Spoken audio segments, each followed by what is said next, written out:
안녕하세요. 여러분들과 함께 11자시를 공부하게 될 박소연 선생님입니다. 이번 장에서는 무엇을 배우게 될까요? 이번 장에서는 경도와 위도의 의미를 알고 원하는 장소의 좌표를 구해볼 거예요. 자, 그리고 매트플로 라이브러리를 이용하여 산정도를 그려보고 해석해 볼 겁니다. 마지막으로 특정 위치를 입력하면 가장 가까운 학교의 이름과 위치를 출력하는 프로그램을 만들어 볼 거예요. 자, 그러면 문제부터 인식하러 가볼까요? 자, 여러분들 다혜와 소연이의 대화를 읽어보세요.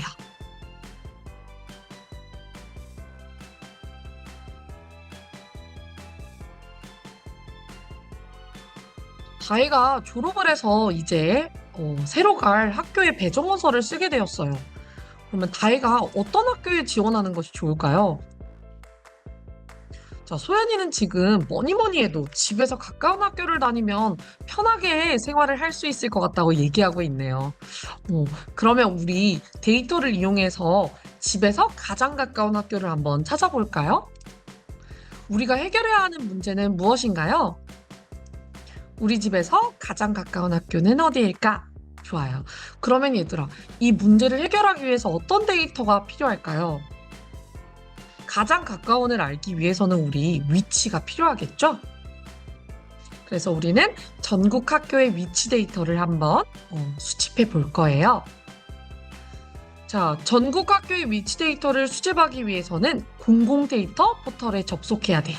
자, 그러면 여러분들 인터넷 키시고 공공 데이터 포털 접속해 볼까요?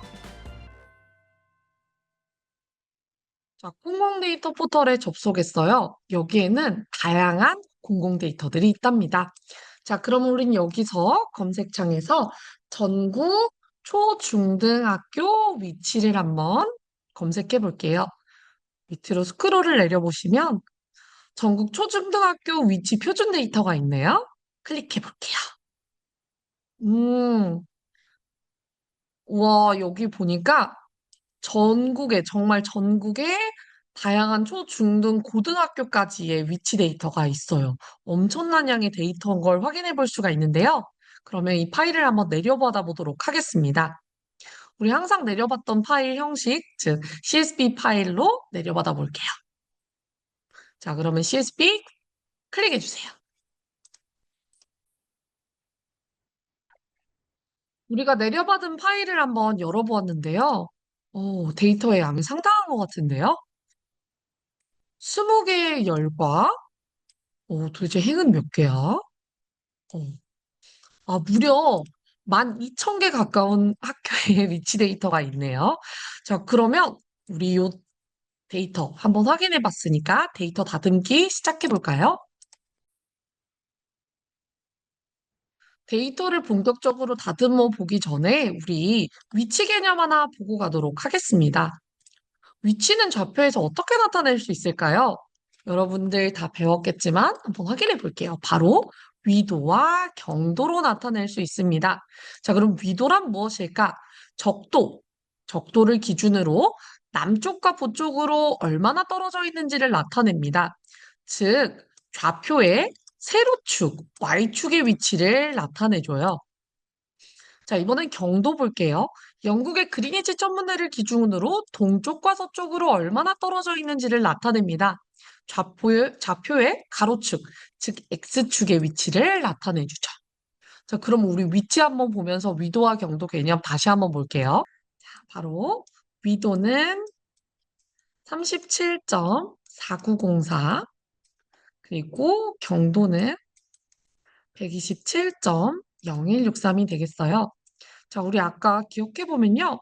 위도는 우리 Y축에 있는 좌표, 그리고 경도는 X축이라고 얘기했었습니다. 자, 그러면 한번 보도록 할게요. 자, 이게 만약에 좌표라고 치면 위도, 그러니까 127.0163, X축이 127.0163인 곳, 그리고 Y축이 37.4904인 곳에 서울교대 좌표가 찍히게 되겠네요. 자, 요거 기억하시고 넘어가 볼게요. 자, 일단 우리 데이터 다듬기 전에 여러분들 직접 여러분들이 이렇게 내려받지 않아도 책 앞에 홈페이지를 통해서 다듬은 데이터를 다운받을 수도 있습니다. 자, 수집한 데이터 볼게요. 바로 전국 초중등학교 위치 표준 데이터예요. 그런데 우리가 아까도 봤듯이 20개의 열이 있었기 때문에 필요한 것과 필요하지 않은 데이터를 구분해 보도록 하겠습니다. 먼저 우리는 위치를 확인해야 되니까 위도, 경도 데이터는 무조건 필요하겠죠? 그리고 어떤 학교를 찾고 싶은지를 봐야 되니까 학교 이름도 있어야겠고요. 그리고 초, 중, 고등학교 이것도 우리가 나타낼 수 있어야겠습니다. 따라서 우리에게 필요한 데이터는 학교명, 학교급 구분, 위도, 경도 데이터가 되겠어요. 그리고 이외 나머지 데이터는 다 필요가 없습니다. 그러면 필요 없는 데이터는 어떻게 하면 될까요? 맞아요. 삭제해주면 되겠죠? 그러면 우리 다시 데이터 파일로 돌아가서 데이터를 다듬어 볼까요? 자, 데이터 파일로 돌아왔어요. 그러면 필요 없는 데이터 한꺼번에 삭제해 줄게요. 여러 열을 한꺼번에 삭제하고 싶을 때는 키보드의 컨트롤 키를 누른 다음 삭제하고 싶은 열들을 쫙 클릭해 주면 됩니다. 오, 자, 삭제, 삭제. 위도 경도는 남겨줘야겠죠?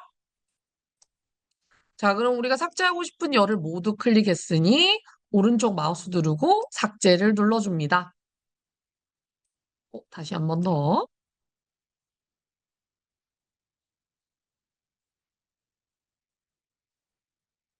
자, 삭제되었어요. 그러면 우리가 이렇게 다듬은 파일을 저장해 보도록 하겠습니다. 파일 메뉴 눌러주시고요. 다른 이름으로 저장 누르고 저장 위치는 다운로드 폴더로 가볼게요. 자, 우리 나타내기 쉽게 영어로 school이라고 해줍시다. 파일 형식은 CSV, 쉼표로 분리로 설정해 주시고 저장을 눌러주세요.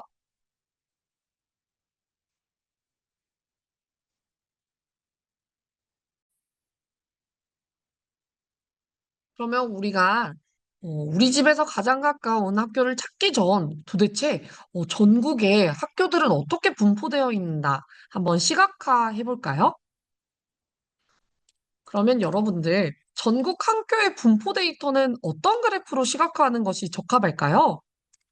맞아요. 데이터를 점으로 나타내서 데이터들의 분포를 살펴볼 수 있는 산점도를 활용해 보면 되겠습니다. 그러면 여러분들 주피터 노트북 켜시고요. 다시 한번 얘기하지만 주피터 노트북의 위치는 여러분들이 저장한 이 스쿨 파일과 같은 폴더에 있어야 된다는 거 기억해 주세요. 자, 그러면 코드를 같이 한번 읽어볼까요? 자, CSV 파일 읽을 수 있도록 준비하시고 우리가 방금 저장한 스쿨 CSV 파일을 읽어줍니다. 그리고 우리 0번행은 이름을 나타내기 때문에 1번행부터 데이터를 읽을 수 있도록 준비해줘요. 이제는 위도, 경도, 색깔 데이터를 각각 리스트에 한번 넣어보도록 하겠습니다. 먼저 위도 데이터를 저장할 빈 리스트 WD를 만들어주시고 경도 데이터를 저장할 빈 리스트 GD 그리고 여러분들 초등학교, 중학교, 고등학교를 각각 다른 색으로 한번 표시해 보도록 할게요. 따라서 학교급별 색깔을 담을 빈 리스트 컬러즈도 만들어줘요.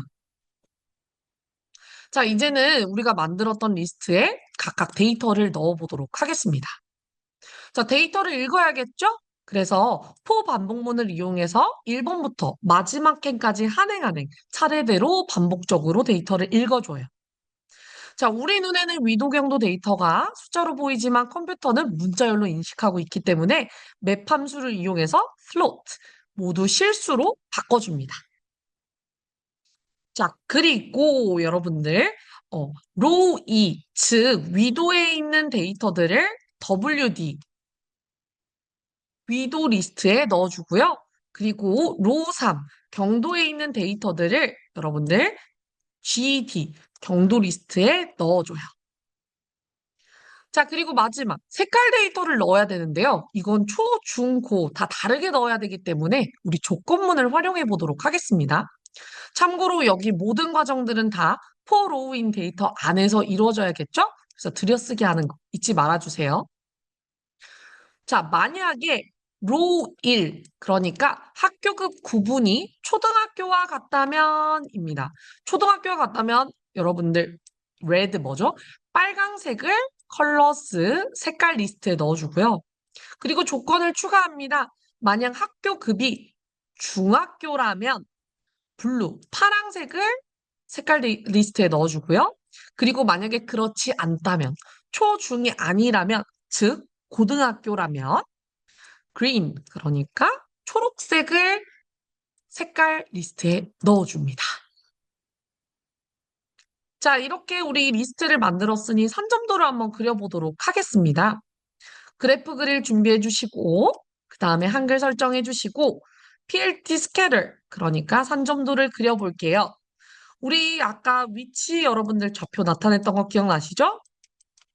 X축 나타내는 게 바로 뭐였죠? 경도였습니다. 그리고 Y축의 위치를 나타내는 게 바로 뭐였죠? 위도였어요. 따라서 여러분들, X축 경도, Y축 위도 설정해 주시고, 우리가 여러분들 아까 학교가 몇 개 있었죠? 무려 10,000개가 넘었어요.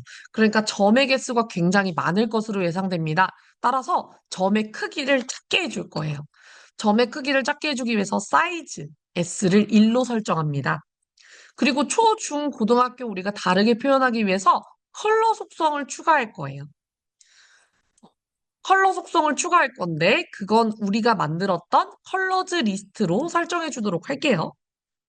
그리고 X축 이름을 경도, Y축 이름을 위도, 그리고 그래프의 이름을 전국 초, 중, 고등학교 위치로 나타내 볼게요. 자, 그러면 그래프 한번 그려볼까요? 실행해 보시면 이런 그래프를 확인해 볼 수가 있습니다. 야, 학교 진짜 많은데요? 한번 같이 보도록 할게요. 여기는 도대체 뭘까요? 울릉도가 되겠죠? 그리고 여기에도 떨어져 있는 거 뭘까요? 제주도가 되겠습니다. 자, 지금 여러분들 보시면 무슨 색이 가장 많이 보이나요? 어, 빨간색. 우리 레드는 뭘로 설정했었죠? 네. 초등학교가 가장 많은 걸 볼 수 있고요. 그 다음에 또 어디에 지금 점이 몰려 있나요? 음, 여기 수도권에 굉장히 점의 밀도가 높은 걸 확인해 볼 수가 있어요. 자, 그래프 한번 읽어보도록 하겠습니다. 전국에서 가장 많은 학교급은 초등학교. 그리고 전국에서 학교가 가장 많은 지역은 어딜까요? 서울이나 수도권 쪽이 되겠네요. 자, 우리 이렇게 전국 초중고등학교의 분포를 확인해 봤으니 이젠 정말 가장 가까운 학교를 찾으러 가보겠습니다. 그런데 얘들아, 그 가장 가까운은 어떻게 표현할 수 있을까요? 네, 바로 최단거리의 개념을 한번 활용해 보겠습니다. 최단거리란 두 지점 사이의 가장 짧은 거리를 의미하는데요. 최단거리를 구하는 공식은 엄청나게 많은데 우리는 그중 중학교의 그 피타고라스 정의를 활용한 두 점 사이의 거리를 이용할 거예요. 자, 바로 뭐냐? 이 최단거리의 제곱은 AC 제곱과 BC의 제곱과 같다라는 이 더한 것과 같다라는 피타고라스 정의를 이용할 건데요. 따라서 AB의 제곱은 AC 그러니까 X2 빼기 X1의 제곱 그리고 BC 즉 Y2 빼기 Y1의 제곱과 같다라는 요 공식을 이용할 겁니다. 사실 여러분들 AB는 루트를 씌운 이것이 실제 거리가 되겠지만 우리는 실제 거리를 구하는 것이 아니라 가장 가까운 것을 찾는 그러니까 거리를 비교하기 위해서 이 공식을 사용하는 것이라 두 번째 공식을 사용해 보도록 하겠습니다. 자, 그러면 다시 이제 데이터를 읽어줄 건데요. 여러분들 만약에 앞에서 산점도를 그렸다면 그냥 이 코드는 생략하고 셀만 추가해서 다음 코드부터 진행하시면 되겠습니다. 하지만 새로운 주피터 노트북을 연다면 이 코드 입력하셔야겠죠. 자, 이제 사용자에게 학교급과 그리고 학교의 위치, 아니, 학교급과 그리고 집의 위치를 입력받아 보도록 하겠습니다. 먼저 초, 중, 고 중에 원하는 학교급을 입력받아서 그레이드 변수에 저장할게요. 그리고 당신이 사는 위치, 우리 집의 위도를 입력받아서 실수화시킨 다음에 WD에 저장하도록 하겠습니다. 그리고 사용자의 집에 경도를 입력받아서 실수화시켜서 GD에 저장해 보도록 하겠습니다. 어, 여기서 의문이 생기는 친구들이 있을 수도 있어요.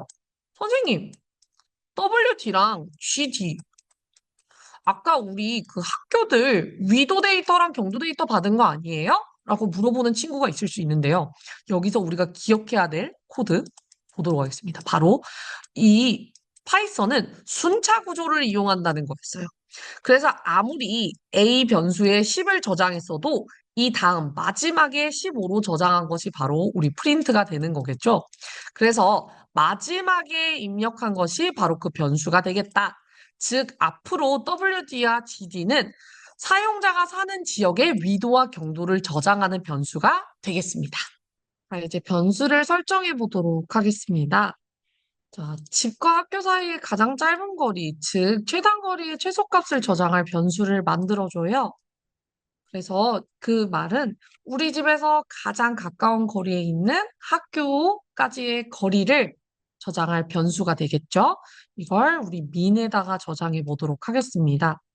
최소값을 저장하는 거기 때문에 변수를 일단은 처음에는 충분히 큰 랜덤의 값으로 설정해줘요. 선생님은 화끈하게 100만으로 설정해 보겠습니다. 그리고 집과 가장 가까운 학교의 이름을 저장할 변수를 만들어요. 선생님은 스쿨에다가 저장해 볼게요. 자, 여기도 나중에 집과의 거리가 가장 짧은 학교 이름으로 바뀔 거기 때문에 빈 문자로 설정해 줍니다. 자, 그럼 이제 최단 거리의 최소값 찾으러 가볼까요? 첫 번째, 포 반복문을 이용해서 1번 행부터 마지막 행까지 차례대로 한 줄씩 반복적으로 읽어줍니다. 두 번째 줄, 우리 맵 함수를 이용해서 로 2열부터 3열까지, 그러니까 위도와 경도 데이터를 실수화시켜줘요. 자, 이제 최소값 찾으러 가봅니다. 자, 만약 그레이드가 로우 1과 같다면, 즉, 그레이드, 입력받은 학교급이 로우 1, 그 행의 학교급과 같다면, 즉, 만약에 사용자가 초등학교를 입력하면 그 행의 로우 1, 학교급이 초등학교인 행만 읽어주게 되겠죠? 자, 그러면 입력받은 위치, 그러니까 내가 살고 있는 집과 그 행의 학교 사이의 최단 거리를 구해서 디스턴스를 저장해요. 그 말은 우리 집이 여기 있어요. 사용자에게 중학교를 입력받았습니다. 그러면 중학교가 있는 행을 읽어주죠? 자, B중학교가 있다고 칠게요. 그러면 B중학교와 우리 집과의 최단 거리를 우리 디스턴스에 저장합니다. 자, 여기 있는 이 코드가 아까 우리 봤던 그 피타고라스 정리를 활용한 최단 거리를 이용하는 구하는 공식이 되겠습니다. 자, 일단 디스턴스, 최단 거리까지 구해봤으면 최단 거리의 최소값을 한번 찾아봐야겠죠? 자, 갑니다. 만약 지금 우리가 구한 이 디스턴스가 지금까지 이전까지의 최단 거리의 최소값인 미니멈보다 작으면 이 미니멈을 그 행의 최단 거리, 그러니까 즉 그 행의 디스턴스 값으로 바꾸고 스쿨을 그 행의 학교 이름 로우형으로 바꿔요. 자, 이걸 한 번 더 설명해 보도록 하겠습니다. 우리 집이 있어요. 자, 그리고 여기 B가 있습니다. 자, 지금까지 예를 들어서 B가 한 뭐 1100번째 행이라고 생각해 봐요. 자, 이때의 디스턴스가 가장 적었었어요. 그래서 지금의 미는 에는 여기에 디스턴스가 저장이 되어 있는데요. 자, 그런데 그 아래에 A라는 학교가 있어요. 그리고 A라는 학교와 우리 집과의 거리인 이때의 디스턴스가 어머, 이 미니멈보다 작다면 다시 이제는 이 디스턴스가 아닌 A와 우리 집과의 최단 거리를 인 디스턴스를 민에 저장하게 되겠죠. 그리고 스쿨에는 이번에는 B 학교의 이름이 아닌 A 학교의 이름이 저장되게 되겠습니다. 이런 식으로 계속 반복해서 최단거리의 최소값을 민에 저장하고 그리고 그때의 학교 이름을 스쿨에 저장하게 되는 거겠죠? 그리고 마지막으로 가장 가까운 학교의 이름을 출력하는 코드까지 적으면 완성이겠습니다. 자, 그러면 우리가 만든 프로그램을 실행해서 집에서 가장 가까운 학교를 찾으러 가볼까요? 그 전, 여러분들 집에 위치 좌표를 알고 계세요? 자, 그러면 위치를 한번 찾으러 가보도록 하겠습니다. 구글 지도 한번 오픈해 보도록 할게요. 자, 구글 맵에 들어왔습니다. 자, 그러면 선생님이 지금 있는 곳을 한번 검색해 볼게요. 서울교육대학. 여러분들은 여러분들의 집 주소를 한번 검색해 보세요. 오, 자, 그러면 여기 빨간색 핀이 뜨게 되는데요. 이 빨간색 핀 위에 커서를 갖다 대고 마우스의 오른쪽 버튼을 클릭하고 주변 검색을 눌러줍니다. 그러면 그 위에 파란색 핀이 뜨게 되는데요. 여기 위치 좌표가 뜨게 돼요. 37.4904, 127.0163 이렇게 되겠죠? 그러면 위도와 경도를 우리는 알게 되었어요. 자, 우리가 만들었던 프로그램을 실행해서 한번 가장 가까운 학교를 찾아볼까요? 네. 선생님은 여기서 음, 초등학교를 한번 찾아보도록 하겠습니다. 네. 음, 자, 선생님이 사는 지역의 위도는 바로 37.4903이 되겠고요. 엔터 누르고, 그리고 선생님이 사는 지역의 경도는 127.0162가 되겠습니다. 자, 그러면 가장 가까운 학교는 바로 서울교육대학교 부설초등학교인가 보네요. 바로 옆에 있는 것 같아요. 그죠? 이름을 보니까.